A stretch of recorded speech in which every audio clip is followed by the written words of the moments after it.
O Jornal Centro-Sul recebe a doutora Denise Albano, que interage conosco direto de Aracaju, a capital de Sergipe.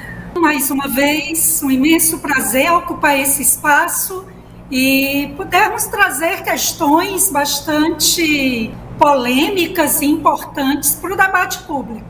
Agora, o ministro da Justiça, Flávio Dino, querendo interferir nas atribuições do sistema de segurança pública de outros estados. Por isso já está aí, facções e polícia. Chegou a hora do confronto, doutora Denise?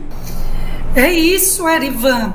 Um ministro da Justiça que fala muito. Não há um dia em que ele não esteja envolvido em polêmica, em falas, muitas vezes lá quando esteve no Congresso Nacional, em um certo tom de deboche, até em um certo tom assintoso aos seus pares, porque ele está ministro, mas ele foi eleito senador.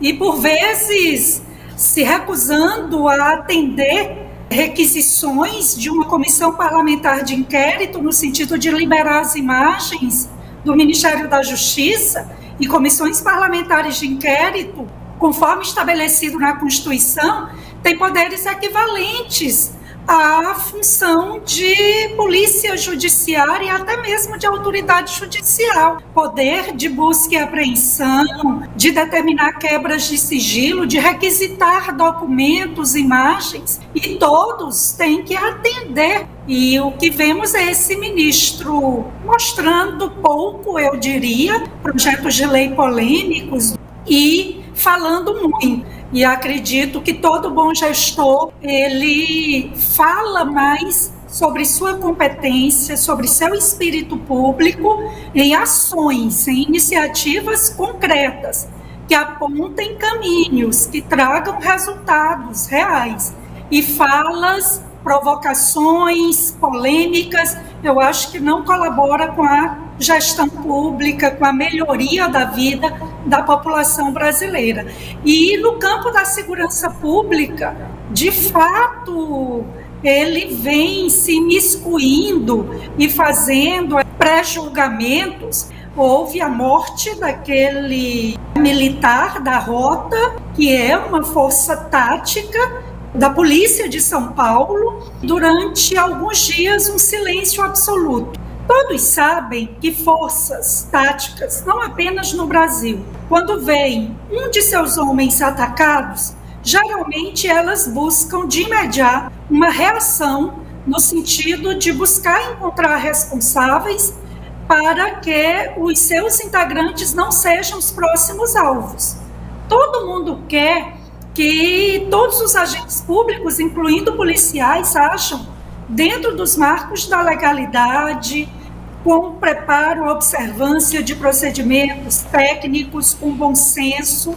Agora, fazer pré-julgamentos, no sentido de já apontar que houve provável tortura nos mortos diante de confrontos que estão ocorrendo naquela região da Baixada Santista, sem aguardar o resultado do trabalho de perícia sério, técnico feito, sem dúvida mostra que essa alta autoridade sequer tem ciência dos limites de sua atuação.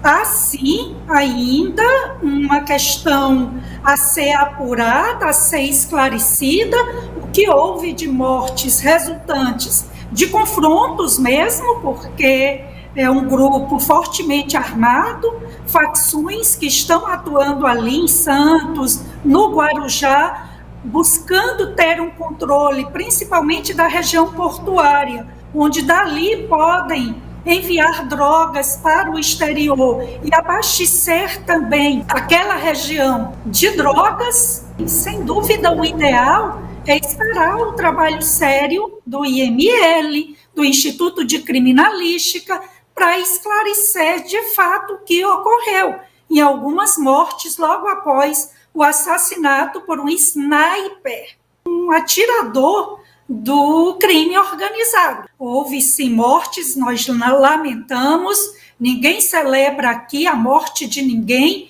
a gente quer que o criminoso responda judicialmente por seus atos, culpado que cumpra a pena no tempo determinado, e aguardemos, não é, Ivan, quem nos acompanha, o trabalho sério da polícia, de investigação, resultado da perícia, de laudos necroscópicos, a atuação também da ouvidoria, da corregedoria das polícias, que quem conhece a história sabe da sua independência da ouvidoria da Polícia Militar de São Paulo, e aguardemos o esclarecimento, mas, sem dúvida, não dá para aceitar, é o crime organizado ganhando espaço e força em nosso país, que é o que a gente vem acompanhando nos últimos anos. Além desse policial que foi morto, também uma policial mulher foi fuzilada pelas costas, como a senhora disse, ninguém é a favor da morte. Na medida que o aparelho de Estado e de segurança pública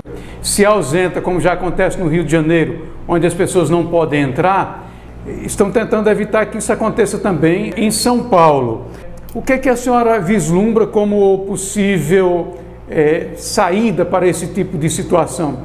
Eu trabalhei por mais de 10 anos realizando pesquisas e coordenando projetos, inclusive de formação, de capacitação, a nível de pós-graduação, lato sensu, na área de segurança pública, políticas públicas, violência, criminalidade. Orientei trabalhos de pesquisa muito sérios no campo dessa questão do crime organizado. E bem sabemos que não dá para você também como que fantasiar em torno de questões que são extremamente sérias. O ideal era que o ministro, tão logo soube do assassinato por um sniper de uma organização criminosa, de um membro de uma corporação policial, se manifestar em solidariedade. Agora, a família, aos seus colegas, à corporação. Agora, silêncio absoluto. E apenas vem se manifestar quando, em confrontos, ocorrem mortes de suspeitos, e volto a dizer, o ideal era que não houvesse mortos, que todos, como muitos, foram presos e apresentados ao sistema de justiça criminal. Mas o que há, de fato, é uma espécie quase próxima a uma guerra civil, se nada for feito. Eu não vou nem para longe. Aqui na região de Picos, muita gente tem parentes, familiares, conhecidos que residem, por exemplo, em Fortaleza. Quem reside, quem conhece um pouco da realidade de Fortaleza, aí perto, razoavelmente perto, sabe que há bairros, regiões inteiras da região metropolitana de Fortaleza que a polícia não pode entrar, que a polícia não pode ingressar, porque são territórios dominados, controlados absolutamente pelo crime organizado, por uma facção, organização criminosa. Há áreas no Rio de Janeiro, em São Paulo, essa realidade ainda não se via.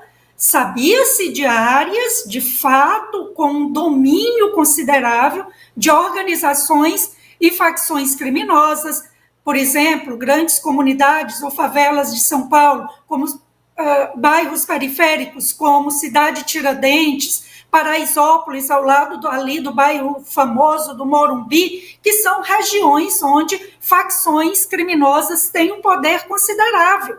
São Paulo ainda não atingiu o estágio de ter territórios completamente, absolutamente dominados, como ocorre no Rio de Janeiro e também a exemplo de Fortaleza. Então, a reação é necessária, todo mundo espera que essas ações, volto a dizer, sejam pautadas em uma atividade de inteligência, que sejam ações cirúrgicas com menos danos colaterais, ou seja, mortos e feridos, quer de um lado, quer de outro. Sabe-se também que é necessário que a imprensa não tenha, a grande imprensa, um comportamento, uma cobertura precipitada e inconsequente, como a gente sempre acompanha, jogando a população contra a polícia, sem se inteirar, sem buscar aí informações mais fidedignas, disse que numa guerra, a primeira baixa, a primeira vítima é a verdade. E aí, quando você confere uma credibilidade absoluta a relatos de pessoas que dizem que foram abortados truculentamente pela polícia, que apanharam, que foram torturados, que foram eliminados a queima-roupa, sem buscar aí outras fontes de informação, você é jornalista, sabe que tudo tem que ser checado. Pode até ter havido casos, sim, de excessos, de abusos, mas daí a você, de fato, buscar apontar que houve uma espécie de chacina, eles só não ousaram chamar isso. É precipitado. Vejam que no último fim de semana, na Bahia, que há 20 anos é governada pelo PT, houve também em Salvador e em outras 2 cidades, em confronto com a polícia, quase 2 dezenas de suspeitos mortos. E não se vê na imprensa tamanha comoção. Não se vê na fala do ministro dos Direitos Humanos e do ministro da Justiça um tom de reprovação quanto à atuação da polícia lá na Bahia, governada por Jerônimo, um quadro do PT, e que há 2 décadas é praticamente um reduto petista forte aqui no Nordeste. Dá para ter um peso e 2 medidas. Se é para não se indignar com a morte de policiais que recebem entre o salário médio, veja, Ivan, vai entre 4 e 5 mil para você ir para a rua, não saber se volta para casa, sujeito a estar numa patrulha de rotina como essa policial mulher e ser atacada covardemente pelas costas com tiros de fuzil. E não se ouviu uma deputada, uma parlamentar de esquerda se solidarizando com essa policial mulher. É uma indignação, é uma revolta bastante seletiva, mas eu acredito que a população já começa a ficar como que imunizada, vacinada diante dessa hipocrisia que se vê comumente nas esquerdas.